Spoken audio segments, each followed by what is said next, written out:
6월절 어린 양의 피로 구속함을 받은 이스라엘 백성들이 출애굽을 한 지 50일째 되는 날 하나님과 언약을 맺게 되었습니다.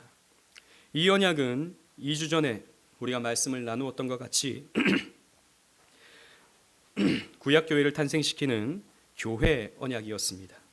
하나님은 제사장 나라, 거룩한 백성으로 그들을 부르셔서 그들로 하여금 온 세계에 하나님의 율법이 선포되고 온 세계가 하나님을 예배할 수 있도록 그들에게 언약의 말씀을 주시는 것입니다.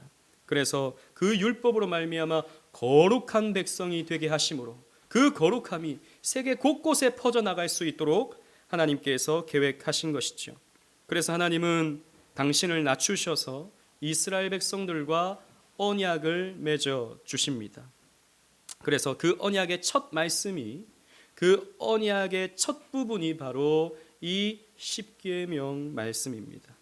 여러분, 어느 말씀이나 가장 처음에 나오는 말씀이 중요한 말씀이지 않겠습니까? 그렇기 때문에 이 십계명은 율법 전체의 요약이라고 할 수 있고 성경 전체 말씀의 요약이라고도 할 수 있는 말씀입니다. 따라서 우리는 이 십계명을 함께 살펴보면서 이 구속사적인 의미를 우리가 되새겨보고 그렇게 함으로 함께 은혜를 나누는 시간을 오늘 가져보고자 합니다. 어느 나라든 법이 있죠. 아무리 독재가 이루어지는 국가라 하더라도 나름의 원칙과 질서를 위해 헌법이 존재하고 하위법들이 존재하는 것입니다. 그리고 아무리 작은 공동체라 하더라도 나름의 질서와 규칙과 법들이 있습니다. 십계명이 약 BC 1446년에 하나님께서 주시거든요. 그런데 이로부터 약 300년 전에 이미 바벨론에는 함무라비 법전이라고 하는 법이 이 근동사회에 존재했었습니다. 또 이 함무라비 법전이 있기 전 약 100여 년 전에도 수메르 지역에 보면 우르나무 법전이라고 하는 법들이 이미 존재하고 있었던 것이죠. 동서고금을 막론하고 공동체, 사람이 모이는 곳에는 어디에서나 법이 존재했던 것입니다. 근대 사회학자들도 이 사회, 이 사람들이 모여 살아가는 이 공동체는 계약으로 이루어지는데 그 계약은 공동의 합의된 법으로 말미암아 세워지게 되고 그 법의 질서를 통해서 공동체가 더욱더 튼실해진다, 사회가 튼실해진다라고 보게 됩니다. 이것이 바로 루소라든지 로크가 말한 사회 계약설인 것이죠. 그래서 학교에는 학칙이 있습니다. 또 교회에는 헌법과 정관이 있습니다. 또 국가 역시 헌법과 각종 법률이 세워지는 것이죠. 하나님은 이 교회 공동체, 구약 교회 공동체, 그리고 하나님이 다스리시는 신정 국가를 세우시면서 그들이 지켜야 할 법을 주신 것입니다. 이것을 큰 개념으로는 율법이라고 말하죠. 이 율법에는 세부적으로 세 가지로 구분될 수 있습니다. 첫 번째는 도덕법입니다. 이 도덕법은 하나님과의 관계를 위해 그리고 이웃과의 관계를 위해 지켜야 할 영원한 원칙과 기준, 윤리 항목이 되는 것인데 한마디로 말해서 십계명입니다. 십계명은 하나님과의 관계, 이웃과의 관계를 설명해 주는, 우리가 그 관계 속에서 지켜야 할 윤리적인 기본적인 내용들이 담겨져 있죠. 십계명인 것입니다. 그리고 의식법이 있습니다. 이 의식법은 구약의 제사와 절기를 준수하기 위해 지켜야 할 법이었습니다.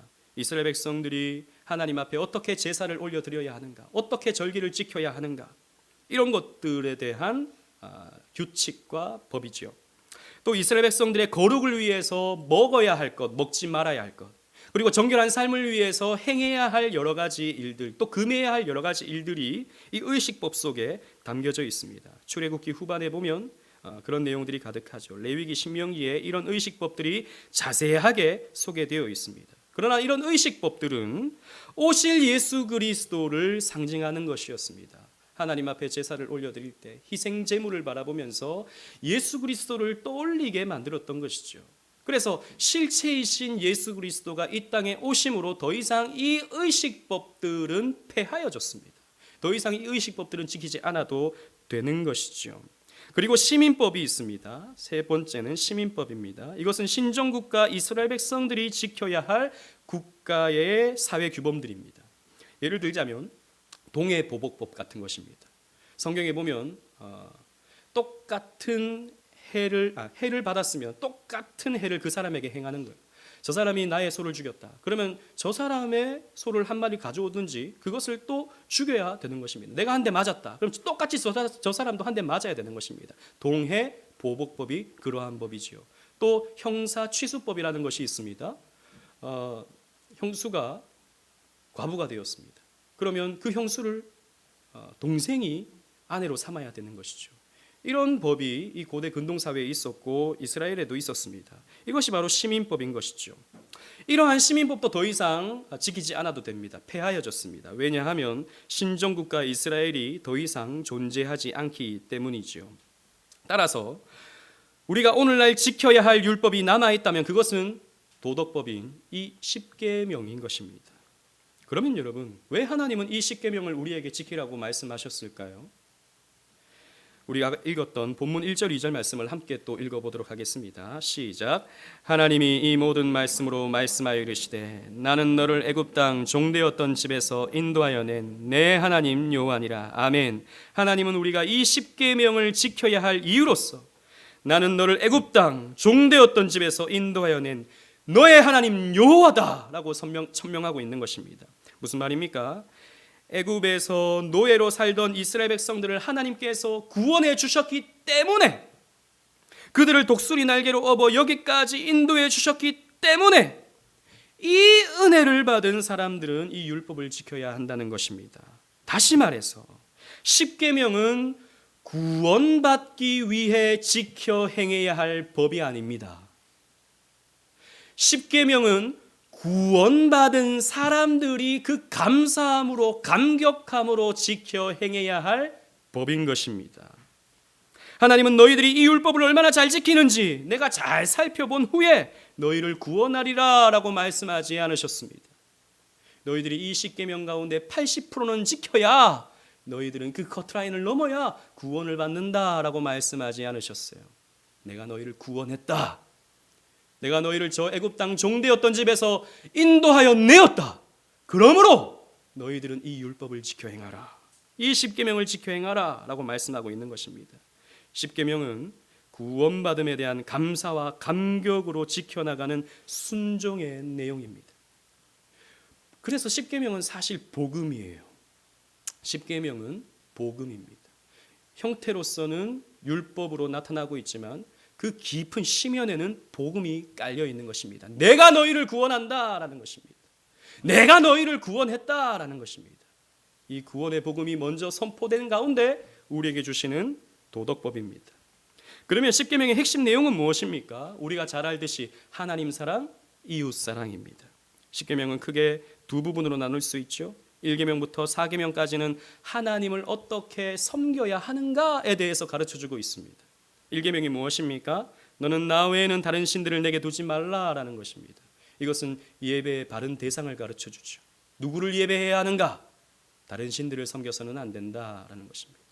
애굽에서 살던 이스라엘 백성들이 애굽에서 보았던 태양신, 저 나일강의 신, 저 개구리 신, 여러 농사의 신, 이런 다양한 신들을 보았는데 그런 신들을 섬겨서는 안 된다. 하나님 한 분만을 섬겨야 한다 라고 하는 바른 예배의 대상을 가르쳐주죠. 하나님은 다른 우상을 우리에게 허락하지 않으십니다. 왜냐하면 하나님은 우리를 인격적으로 사랑하시기 때문입니다. 여러분, 사랑은 한 대상에게 집중하는 것입니다. 제가 제 아내를 사랑합니다. 제 아내 천예진을 사랑하죠. 그러면 저는 천예진이라고 하는 한 인격만을 사랑해야 합니다. 제가 다른 길거리 지나다니는 다른 아줌마를 사랑해서는 안 되는 것입니다. 큰일 나죠. 제 아내가 분노할 것입니다. 네, 당연히 분노하죠. 왜냐하면 사랑이라고 하는 관계는 서로에게 집중하는 것이기 때문이죠. 하나님은 우리를 사랑하시기 때문에 하나님은 우리에게도 하나님만을 사랑하는 것을 원하시는 것입니다. 그래서 여러분, 우리는 하나님만을 사랑해야 됩니다. 그런데 여러분, 우리는요, 이 말씀, 이 1계명의 말씀을 받아들일 때, 그래, 나는 1계명을 지키고 있지라고 생각합니다. 나는 하나님만을 섬기니까, 나는 부처라든지 다른 종교를 믿지 않으니, 나 하나님만을 믿으니 나는 이게 1계명을 잘 지키고 있지라고 생각합니다. 그러나 여러분, 이것은 단순히 그런 종교적인 면만 말씀하고 있는 것이 아닙니다. 여러분, 우리 인간은 다 워시퍼입니다. 예배자입니다. 하나님을 예배하거나 아니면 세상을 예배하거나 돈을 예배하거나 쾌락을 예배하거나 세상 즐거움을 예배하거나 이 세상 모든 사람들은 다 예배자인 것입니다. 가만히 보면 어떤 사람은 과학을 예배합니다. 어떤 사람은 정치를 예배합니다. 다 예배자입니다. 그런 예배를 다 그치고 하나님 한 분만을 예배해야 된다라고 하는 것을 이 1계명이 우리에게 가르쳐주고 있는 것이죠. 또 2계명은 무엇입니까? 너를 위하여 새긴 우상을 만들지 말고 그 어떤 형상도 만들지 말며 그것들에게 절하지 말며 그것들을 섬기지 말라라고 하는 예배의 바른 방법을 가르쳐줍니다. 이것도 마찬가지로 애굽에서 살다 온 이스라엘 백성에게 주신 말씀이라는 것을 기억해야 됩니다. 애굽은 온갖 신상들이 많이 있죠. 여러분들 잘 보셨던 스핑크스라든지 그리고 세트신, 반은 늑대이고 반은 또 사람인 이런 신들, 이런 각종의 신상들이 애굽에는 가득했습니다. 그런 것들을 늘 보아왔던 이스라엘 백성들에게 그런 신상을 만들지 말라라고 말씀하셨습니다. 왜냐하면 그런 신상들은 다 사람들이 상상하여 만들어낸 신상들입니다. 그러나 하나님은 상상하여 만들어낼 수 있는 그런 존재가 아니다라는 것이죠. 하나님은 영이십니다.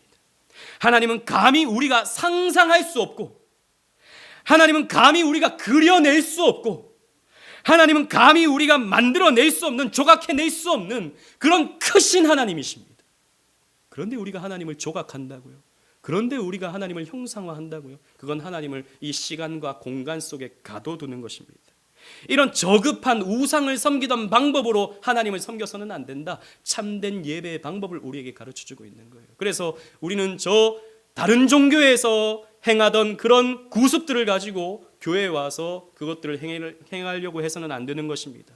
그 무당들을 섬기던 그런 그 무속신앙을 가지고 기독교와 믹스가 되어서 그러한 방법을 가지고 기도하거나 그러한 방법을 가지고 찬송하거나 그러한 방법을 가지고 예배해서는 안 되는 것입니다. 우리는 오직 하나님께서 명령하신 방법대로만 규정적 원리에 따라서 예배를 드려야 되는 것이죠. 이렇게 하면 사람들이 조금 더 감동한다. 이렇게 하면 사람들이 조금 더 즐거워한다. 이렇게 하면 사람들이 조금 더 집중할 수 있다. 그런 세상적인 방법을 가지고 예배해서는 안 되는 것입니다. 하나님이 우리에게 주신 방법대로 예배해야 된다라고 하는 것을 2계명이 우리에게 가르쳐주죠. 3계명은 하나님의 이름을 망령되게 부르지 말라라고 하는 것입니다. 이것은 예배의 바른 태도를 가르쳐줍니다. 하나님을 예배할 때 경솔하게 해서는 안 된다는 것입니다. 하나님을 예배할 때 가볍게 예배해서는 안 된다라는 것입니다. 우리의 예배가 그저 때에 따라서 쉽게 내려놓을 수 있는, 우리의 예배가 때에 따라서 쉽게 빠질 수도 있는 그런 가벼운 것이 되어서는 안 된다라는 것입니다. 또 하나님의 이름을 사용할 때 거짓으로 사용해서는 안 된다는 것입니다. 오늘날 여기저기에서 내가 하나님의 음성을 들었는데 하나님이 앞으로 대한민국을 이렇게 한다, 내가 하나님의 말씀을 이렇게 들었는데 앞으로 우리 교회가 이렇게 되어진다, 이런 말을 너무너무 쉽게 하는 사람들이 한국 교회 가운데 많이 있습니다. 그런데 보면 그렇게 잘 안 되는 경우가 많아요. 하나님이 이렇게 하신다 그랬는데 그렇게 안 돼요. 왜 안 되냐 물어봤더니 우리 기도가 부족해서 그랬대. 이런 식으로 덮어버리는 경우가 참 많은데, 여러분 언제나 하나님이 나에게 말씀을 주셨는데 하나님이 이렇게 한다 그랬다, 이렇게 누군가가 말하게 된다면 그 사람은 99% 이단이거나 이단적인 말을 하는 사람들입니다. 늘 우리는 경계해야 됩니다. 하나님은 왔다 갔다 하시는 분이 아니십니다. 하나님은 또 그때그때 어떤 특정한 사람에게 특별한 말씀을 주시는 그런 분이 아니십니다. 특별한 말씀은 이 성경으로 충분한 거예요, 여러분. 그런데 그런 식으로 하나님의 이름을 사용하는 사람들은 하나님의 이름을 망령되게 부르는 것입니다. 또 4계명 안식일을 기억하여 거룩하게 지키라라고 하는 것은 바른 예배의 시간을 가르쳐줍니다. 하나님은 하나님이 지정하신 시간에 예배하기를 우리에게 명령하셨습니다. 그래서 우리는 창조기념일 그리고 구원기념일로서 이 주일에 하나님께 예배를 올려드려야 하는 것입니다. 이렇게 1계명부터 4계명까지는 하나님을 우리가 어떻게 예배해야 하는가, 하나님과 우리가 어떻게 관계해야 하는가, 어떻게 우리가 하나님을 섬겨야 하는가, 사랑해야 하는가를 가르쳐줍니다. 그리고 5계명부터 10번째 계명까지는 이웃을 섬기는 것을 가르쳐주죠. 5계명 내 부모를 공경하라 라고 하는 이 말씀은 공동체 안에서의 바른 권위와 질서를 가르쳐줍니다. 여러분, 부모를 공경해야 합니다. 부모를 공경해야 하는 이유는 저 유교에서 말하는 것 같이 우리를 낳아주시고 우리를 길러주셔서 공경하는 것이 아닙니다. 물론 그것은 우리의 기본적인 베이스로 깔려 있는 것이지만 기독교에서 부모님을 공경해야 하는 이유는 부모가 하나님을 대리하기 때문입니다. 하나님은 부모라고 하는 존재를 대신하여서 우리를 만들어내셨습니다. 하나님은 부모라고 하는 존재를 대신하여서 우리를 기르시고 우리를 양육하고 우리를 교육했습니다. 그래서 부모는 우리를 대신해서 태어나게 하고 길러주는 하나님의 대리인입니다. 그래서 우리는 부모님을 공경해야 되는 것입니다. 부모님을 공경하지 아니하고 하나님을 공경할 수 있는가? 없다라는 것이죠. 그래서 하나님이 주신 영적 질서, 아버지, 어머니라고 하는 이 질서 아래에서 순종할 수 있어야 된다라고 하는 것을 우리에게 가르쳐 주는 것입니다. 부모에게 순종하듯 우리는 하나님에게 순종해야 된다라는 것을 가르쳐 주시기 원하신 것이죠. 오계명은 단지 육신의 부모만을 공경하라고 가르치지 않습니다. 하나님을 대리하여 이 나라를 다스리는 위정자도 우리는 공경해야 됩니다. 또 하나님을 대신하여 이 교회를 다스리는 교회의 지도자들도 공경할 수 있어야 됩니다. 오계명이 그것을 우리에게 가르쳐 줍니다. 육계명은 살인하지 말라. 이것은 생명과 인격의 존엄성을 가르쳐 줍니다. 하나님이 주신 이 생명이 얼마나 귀한 것인가를 가르쳐 주고 있는 것이죠. 그래서 우리는 생명을 함부로 해서는 안 되는 것입니다. 7계명은 간음하지 말라라는 말씀입니다. 결혼과 성의 가치를 가르쳐 주죠. 즉 성이라고 하는 것은 하나님이 주신 인간에게 주신 가장 큰 기쁨 가운데 하나인데 이것은 가정 안에서 결혼이라고 하는 언약 안에서 다루어져야 한다라고 하는 것을 가르쳐 주는 것입니다. 이 성이 결혼을 벗어나게 되면 그것은 범죄한 것이 된다라는 것이죠. 그 성의 가치와 그 성의 아름다움을 훼손하게 된다라는 것입니다. 그리고 8계명 도둑질하지 말라라고 하는 것은 사유재산의 중요성과 물질을 관리하는 자세에 대해서 가르쳐 줍니다. 여러분 사유재산, 왜 이게 사유재산입니까? 내 것과 남의 것이 있다는 것이죠. 그래서 남의 것을 훔쳐서는 안 된다라는 것입니다. 사유재산의 중요성을 가르쳐 줘요. 또 뿐만 아니라 내 것이라고 하더라도 이게 다 내 것인가? 그것이 아니다라는 것이죠. 하나님의 것이다라는 것입니다. 그래서 하나님이 나에게 주신 물질이기 때문에 이 물질을 우리는 선용해서 잘 사용해야 된다라는 것을 이 8계명이 우리에게 가르쳐 줍니다. 그리고 9계명 내 이웃에 대하여 거짓 증거하지 말라라고 하는 이 말씀은 사람의 명예와 진실의 중요성에 대해서 가르쳐 주는데요. 이 고대 사회에서 이 거짓 증언, 즉 이 거짓 증거하지 말라라는 말은 법정에서 거짓 증언하지 말라 이런 말씀이거든요. 왜냐하면 고대 재판에서 가장 중요한 것은 다른 사람의 증언이었기 때문입니다. 그런데 거짓말로 어떤 다른 사람의 어떤 명예를 실추시키거나 그 진실을 흐리게 만들거나 그렇게 해서는 안 된다라는 것입니다. 그리고 마지막 10번째 계명 내 이웃의 집을 탐내지 말라라고 하는 것은 자족하는 삶을 우리에게 가르쳐 줍니다. 왜 탐을 냅니까? 내 삶에 만족을 못하니까, 내 삶에 주어진 것으로 만족을 못하니까 자꾸 다른 사람의 것을 바라보면서 탐내고 또 상대적 박탈감을 느끼는 것입니다. 그러지 말라는 것입니다. 자족하는 삶을 살 수 있어야 된다라고 하는 것을 이 10번째 계명이 우리에게 가르쳐 줍니다. 이렇게 5번째 계명부터 이 10번째 계명까지는 한마디로 말해서 이웃과 어떻게 우리가 관계해야 하는가, 이웃을 우리가 어떻게 섬겨야 하는가, 또 이웃을 우리가 어떻게 사랑해야 하는가를 가르쳐 주는 내용입니다. 또 10계명은요 우리 인생의 우선순위를 가르쳐 줍니다. 즉 우리 인생의 더 중요한 가치가 무엇인가라고 하는 것을 가르쳐 준다는 것이죠. 1계명부터 10번째 계명까지 여러분 순차적으로 보십시오. 가장 중요한 것은 1계명부터 4계명까지 알려주는 하나님입니다. 하나님이 우리 인생에 가장 중요하다라는 것이죠. 그리고 가족 공동체 혹은 우리 주변의 교회 공동체, 이 공동체가 중요하다라는 것입니다. 그리고 생명이 중요하고 그 다음에 성이, 그 다음에 재산이 순차적으로 중요하다라는 것이죠. 그러나 여러분 마귀는 이 순서를 바꾸어 버립니다. 타락한 세상은 이 가치관을 완전히 거꾸로 만들어 버리죠. 그래서 재산, 돈이 최고가 되는 세상을 만들어 버립니다. 돈만 가지고 있으면, 재물만 가지고 있으면 마냥 행복할 것이라고 하는 헛된 상상들을 세상 사람들이 가지고 있죠. 그리고 여러분 최근에 일어난 N번방 사건을 여러분 보십시오. 저는 그게 텔레그램이라고 하는 것이 있는지도 몰랐어요. 그런데 거기에 수많은 남자들이, 수많은 사람들이 적게는 수십만 원, 많게는 수백만 원 내면서 그런 음탕한, 그런 추악한, 그런 인간으로서 할 수 없는 짓들을 바라보면서 묘한 쾌감을 느끼고 있더라는 것입니다. 우상인 것입니다. 그것이 그 사람들에게 가치관인 것입니다. 그것이 그 사람들에게 추구하는 것이 돼버리고 만 거예요. 그리고 그 다음 생명, 그 다음 공동체, 맨 마지막이 무엇입니까? 하나님입니다. 그래서 언제든 내려놓을 수 있는 것이 신앙, 언제든 내려놓을 수 있는 것이 예배, 이렇게 되어버리고 마는 것이죠. 타락한 세상은 이렇습니다, 여러분. 가만히 보십시오. 이 세상이 어떠한가? 완전히 순서가 바뀌어서 세상 사람들의 가치관은 이런 세상 것들로 충만하게 되었습니다. 그러니 이 세상은 이 모양 이 꼴인 것입니다. 이 혼란과 갈등이 가득한 것이죠.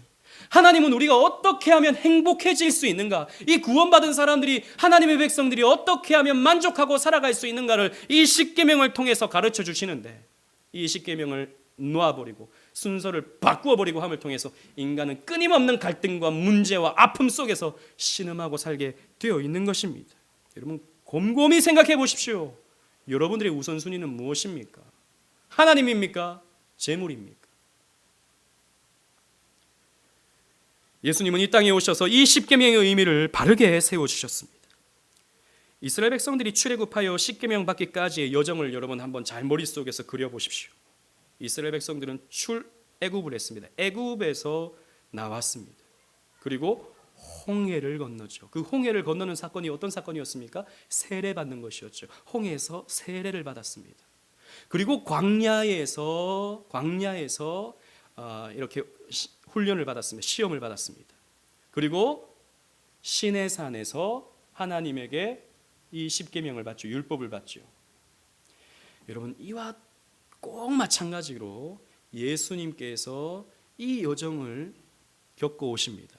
예수님께서 태어나시자 헤롯의 박해로 말미암아 애굽으로 피신을 하시죠. 그래서 애굽에서 나오십니다. 그리고 예수님도 요단강에서 세례를 받으시죠. 요단강에서 세례를 받으시죠. 그 다음 40일 동안 광야에서 시험을 받으십니다. 그리고 예수님께서 산으로 올라가셔서 산상수훈을 비롯한 말씀을, 새로운 율법의 말씀을 주십니다. 그래서 마태복음 5장 17절 말씀에서 이렇게 말씀하고 있어요. 다 같이 한번 여러분 성경책을 한번 펴봅시다. 마태복음 5장 17절 말씀입니다.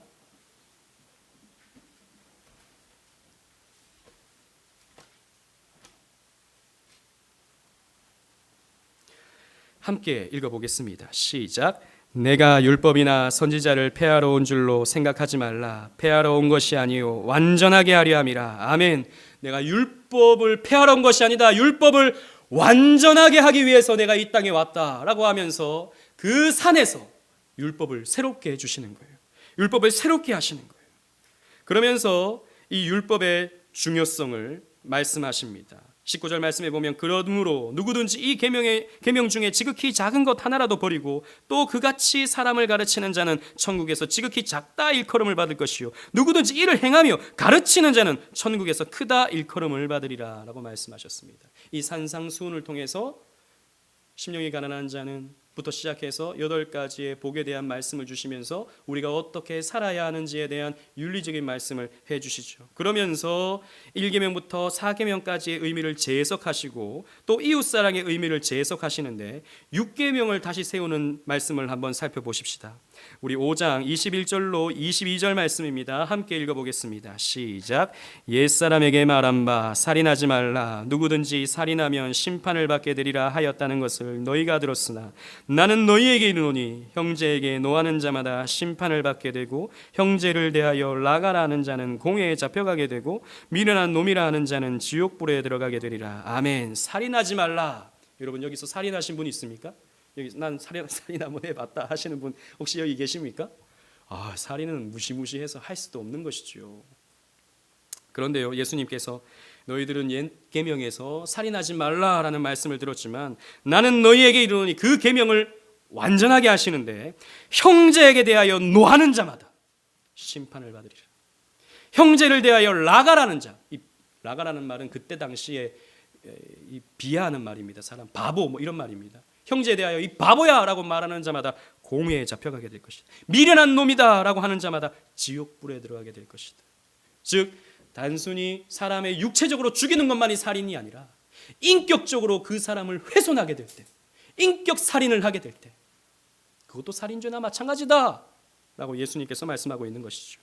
또 7계명도 마찬가지입니다. 마태복음 5장 27절 28절 말씀을 함께 읽어보겠습니다. 시작. 또 간음하지 말라 하였다는 것을 너희가 들었으나 나는 너희에게 이르노니 음욕을 품고 여자를 보는 자마다 마음에 이미 간음하였느니라. 아멘. 여러분 여기 간음해 보신 분 있으십니까? 내 표정을 잘 지으셔야 돼요. 네. 우리 간음이라고 하는 것을 할 수가 없어요. 어렵죠. 그런데 여러분 다른 이성을 보고 음욕을 품어본 적이 여러분 있으십니까? 예수님 그것도 간음이다라고 말씀하고 있는 거예요. 이웃사랑의 의미를 예수님께서 이렇게 온전하게 하십니다. 마태복음 5장 39절로 44절 말씀 제가 읽어보겠습니다. 나는 너희에게 이르노니 악한 자를 대적하지 말라. 누구든지 내 오른뺨을 치거든 왼편도 돌려대며 또 너를 고발하여 속옷을 가지고자 하는 자에게 겉옷까지도 가지게 하며 또 누구든지 너로 억지로 오리길을 가게 하거든 그 사람과 심리를 동행하고 내게 구하는 자에게 주며 내게 꾸고자 하는 자에게 거절하지 말라. 또 내 이웃을 사랑하고 내 원수를 미워하라 하였다는 것을 너희가 들었으나 나는 너희에게 이르노니 너희 원수를 사랑하며 너희를 박해하는 자를 위하여 기도하라. 여러분 여기에서 한번 물어보겠습니다. 이 말씀처럼 사시는 분 여기 계십니까? 목사님 저는 이 말씀을 지켜 행하고 있습니다 라고 하시는 분이 혹시 여기 계십니까? 예수님은 이 10계명의 말씀을 온전하게 하여서 오늘 이렇게 말씀을 하고 계시는데 이게 되는 분이 여기 계십니까? 이 정도 우리가 살펴보게 되면 이 10계명이 게다가 예수님께서 다시 세우신 이 10계명의 의미가 우리가 얼마나 지켜낼 수 없는 것인지 지키기 어려운 것인지를 알게 만드는 것입니다. 어느 정도 겉으로는 행동으로 저지를 수 있는 이 죄를 우리는 이겨낼 수 있어요. 우리는 살인하지 않을 수 있어요. 간음하지 않을 수 있어요. 도둑질하지 않을 수 있습니다. 거짓말하지 않을 수는 있습니다. 그러나 마음으로 저지르는 죄, 미움의 문제, 음욕의 문제, 이런 문제들은 도저히 우리 스스로 극복할 수가 없는 것이죠. 게다가 원수까지 사랑하라니요. 그 원수는 보복해야 마땅한데, 되갚아줘야 마땅한 건데, 나에게 이만큼의 상처를 줬으면 이만큼의 상처로 갚아줘야 하는 것이 마땅한 것인데 원수까지 사랑하라니요. 여러분 이게 되는 분이 여기 계십니까? 없다라는 것이죠. 그래서 우리는 율법을 배우면 배울수록 율법을 실천하려 하면 할수록 우리는 무엇을 깨닫냐 하면 이게 죄구나. 내 마음에 지금 일어나고 있는 이 마음이 죄구나라고 하는 것을 발견하는 거예요. 이것도 죄구나. 저것도 죄구나. 내 마음속에서 일어나고 있는 이 모든 것이 죄구나. 나는 이 죄 덩어리구나라고 하는 것을 발견하는 것이 여러분 율법을 제대로 보는 자의 관점입니다.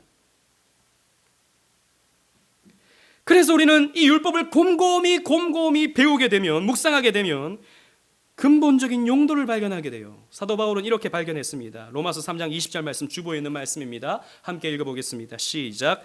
그러므로 율법의 행위로 그의 앞에 의롭다 하심을 얻을 육체가 없나니 율법으로는 죄를 깨달음이니라.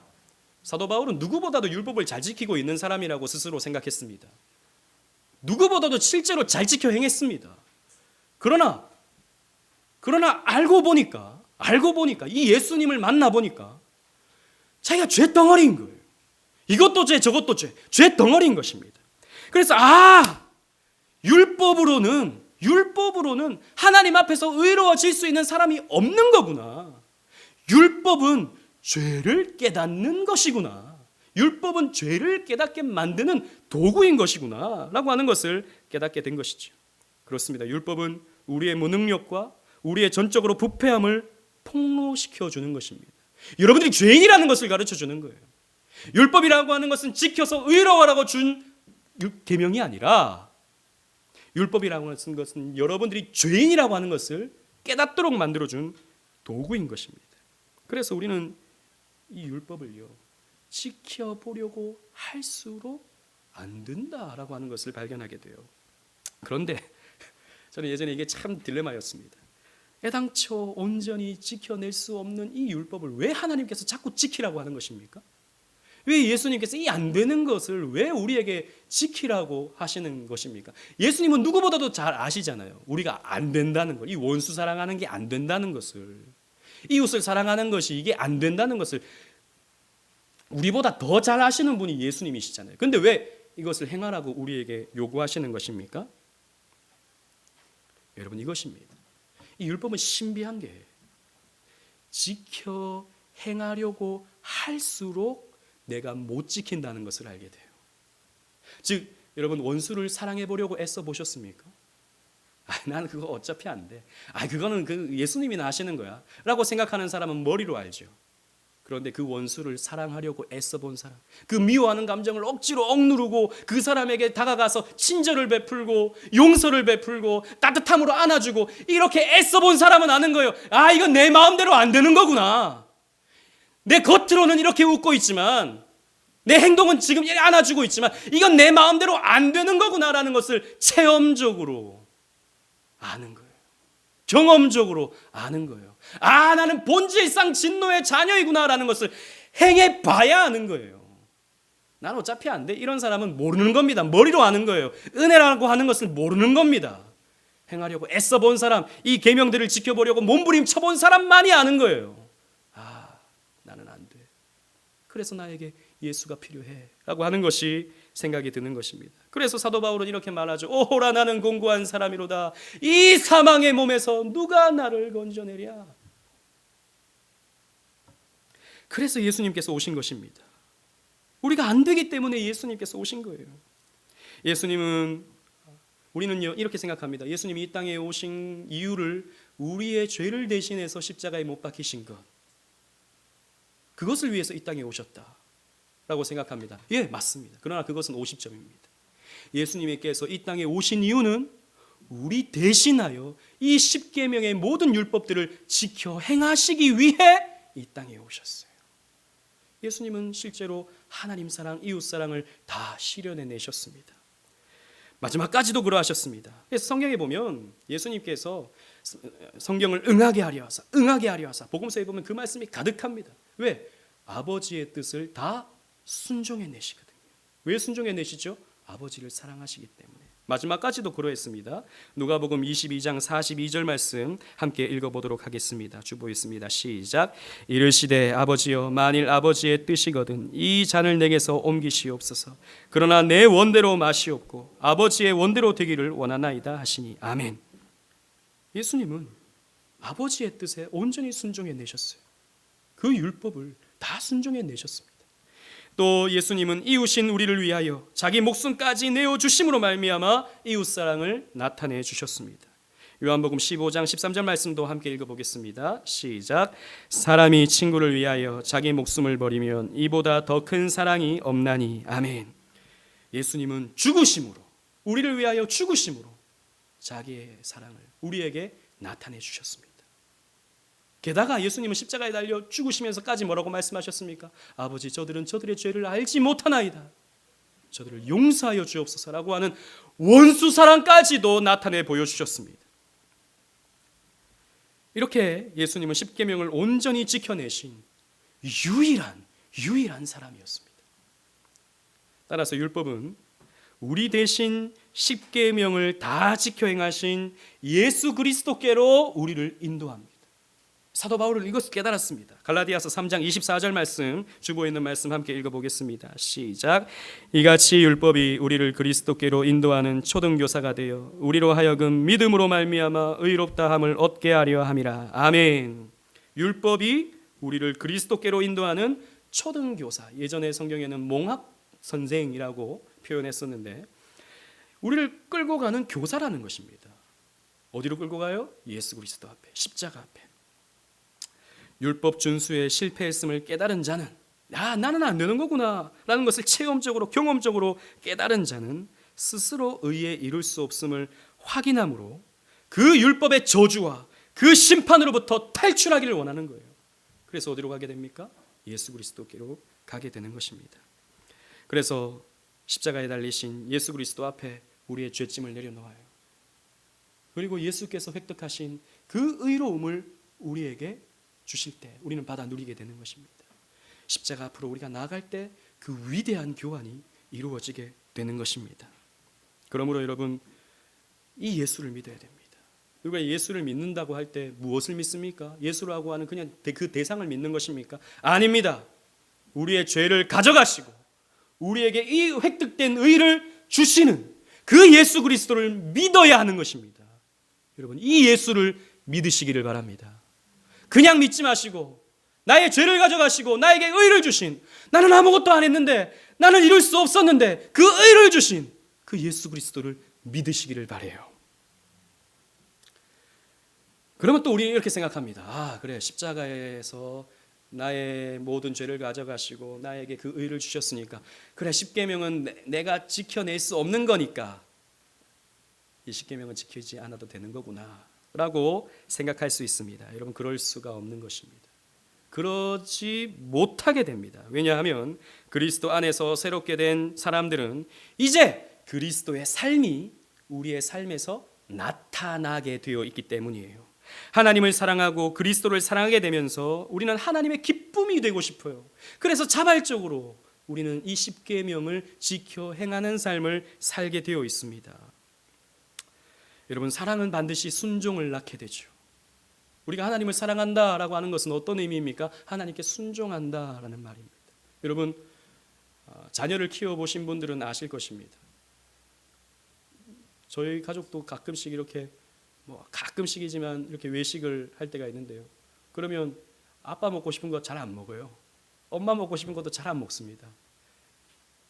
유나 뭐 먹고 싶어? 피자 먹고 싶어? 그럼 피자 먹는 겁니다. 저 피자 별로 안 좋아하거든요. 싫어하진 않지만 그 돈 주고 사 먹을 마음은 별로 없거든요. 근데 피자 먹는 거예요. 유건아, 너무 먹고 싶어? 치킨 먹고 싶어? 치킨 먹는 겁니다. 저는 다른 얼큰한 이런 거 먹고 싶은데 치킨 먹는 거예요. 사랑은 순종하는 것입니다. 내가 제 아내를 사랑한다는 것은 제 아내에게 맞추는 거예요. 제 아내가 가고 싶은 곳, 제 아내가 먹고 싶은 것, 제 아내가 하고 싶은 것 하는 겁니다. 여러분, 그게 사랑인 것이죠. 제 아내한테 물어보세요. 제가 그렇게 하고 있는지. 아무도 공감 네, 그렇게 하는 것입니다. 마찬가지입니다. 우리가 하나님을 사랑한다는 것은 하나님께 순종하는 것입니다. 요한일서 5장 2절 3절 말씀을 주보 있는 말씀 함께 읽어보도록 하겠습니다. 시작. 우리가 하나님을 사랑하고 그의 계명을 지킬 때에 이로써 우리가 하나님의 자녀를 사랑하는 줄을 아느니라. 하나님을 사랑하는 것은 이것이니 우리가 그의 계명을 지키는 것이라. 그의 계명들은 무거운 것이 아니로다. 아멘. 여러분, 하나님의 계명을 지키는 것은 무거운 것이 아닙니다. 즐거운 것입니다. 행복한 것입니다. 이게 그렇게 되는 것입니다. 예전에는 그게 안 됐는데, 예전에는 나밖에 몰랐는데, 내 만족과 내 유익과 내 성공을 위해서 그렇게 사는 것이 다인 줄 알았는데 어느 순간 하나님의 뜻을 찾고 있어요. 어느 순간 이게 돼요. 놀라운 것이죠. 내가 내 욕심으로 찌들었던 난데 어떻게 내가 지금 하나님의 뜻을 찾고 있지? 내가 하나님의 영광을 위해서 내가 무엇을 할 수 있을까? 이걸 생각하고 있지? 이렇게 되는 것입니다. 예전에는 미운 사람, 막 나에게 상처 준 사람이 있으면 내가 어떻게 갚아줄까 밤새도록 고민하고, 이 말을 할까 저 말을 할까, 이렇게 괴롭혀줄까 저렇게 괴롭혀줄까, 이런 생각들로 머리가 가득했는데 어느 순간 그 사람이 불쌍해지는 거예요. 어느 순간 그 사람이 용서가 되는 거예요. 어느 순간 그 사람에게 내가 친절을 베풀고 있는 거예요. 여러분, 이게 되는 것입니다. 이게 그리스도 안에서 이러한 삶이 사라지는 겁니다. 그리고 교회 오면 여러분, 교회 오면 무슨 유익이 있습니까? 여러분, 세상적으로 무슨 유익이 여기 있습니까? 그런데 옆에 있는 사람을 섬겨주고 친절을 베풀어주고 설거지도 하고 밥도 준비해 주시고 봉사도 해주시고 이러한 모습들이 여러분들의 삶에 나타나는 거예요. 세상적으로 조금의 이익도 없는데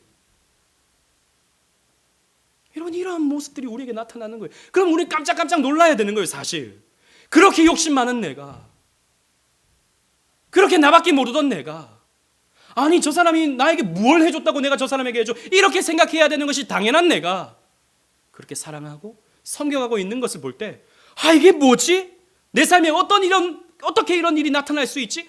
깜짝 놀라게 되는 겁니다. 여러분, 이게 여러분 신앙생활인 거예요. 이게 여러분 하나님 안에서 계명들을 지켜나가는 것입니다. 이것은 지켜야지라고 해서 되는 게 아니라 내 삶 속에서 자연스럽게 나타나는 거예요. 예배를 가장 우선시 여기게 되는 거예요. 공동체를 가장 우선시하게 되는 거예요. 이렇게 순서대로 믿음의 삶을 살아가게 되는 거예요. 예전에는 돈이 전부였는데 이제는 뭐 돈이라고 하는 건 있다가도 없고 없다가도 있는 거, 에이, 이게 다가 아니야 라고 체념할 수 있는 거예요. 여러분, 믿음 안에서 이러한 삶이 이루어지는 것입니다. 그러면서 우리는 이 계명을 지켜갈 수 있는 것입니다. 그리고 이 계명을 지켜갈 때 하나님이 우리에게 기쁨을 주시는 것이죠. 여러분, 이 십계명의 말씀은 결코 우리의 즐거움을 빼앗아가는 말씀이 아닙니다. 사실 십계명을 지키지 않는 것이 더 힘들다는 걸 여러분 다 아십니까? 여러분, 간음하는 게 쉽습니까? 간음하지 않는 게 쉽습니까? 간음을 여러분 안 해봐서 잘 모르죠. 가끔씩 영화나 드라마를 보면 간음하는 사람들은 머리가 똑똑해야 됩니다. 계산도 잘해야 되고 어느 순간에 어떤 말을 했는지 잘 머릿속에서 이게 잘 굴려야 간음도 하지, 그냥 생각 없이 사는 뭐 그런 사람들은 간음도 못해요. 살인하는 게 쉽습니까? 살인하지 않는 게 쉽습니까? 살인을 한다는 건 굉장한 것이죠. 여러분, 십계명은 사실 우리를 얽어매는 그런 말씀이 아닙니다. 우리의 자유를 박탈해가는 그런 말씀이 아닙니다. 하라 하지 말라 이렇게 되어 있으니까 괜히 우리의 삶이 경직되는 것 같고 우리의 자유가 박탈되는 것처럼 느껴지지만 오히려 그 반대입니다. 우리가 진정한 인생의 즐거움을 누릴 수 있도록 하나님이 베풀어 주시는 언약의 말씀입니다. 이 사회의 법과 질서가 바로 세워질 때 우리는 이 사회 속에서 참된 자유를 만끽할 수 있죠. 법이 바로 세워져야 자유를 맛볼 수 있게 되는 것입니다. 반대로 법과 질서가 무너지게 되면, 자기 마음대로 이 세상 속에서 살아가게 되면 우리의 자유는 박탈당하게 되고 이 세상은 지옥이 되는 것입니다. 여러분, 하나님이 우리를 구원해 주셨습니다. 하나님은 선하신 하나님이십니다. 그 하나님께서 우리에게 이 계명들을 주셨습니다. 여러분, 그렇다면 우리는 마땅히 순종할 수 있어야 됩니다. 순종할 때에 우리는 복음을 만납니다. 순종할 때에 우리는 천국을 살게 됩니다. 순종할 때 우리는 자유를 뺏기지 아니하고 오히려 자유를 만끽하게 됩니다. 이 놀라운 진리의 말씀을 가슴속에 새기시면서 하나님이 주시는 이 언약의 말씀으로 참된 행복과 기쁨과 만족을 누리며 살아갈 수 있는 저와 여러분들 되시기를 주님 이름으로 축원합니다. 아멘.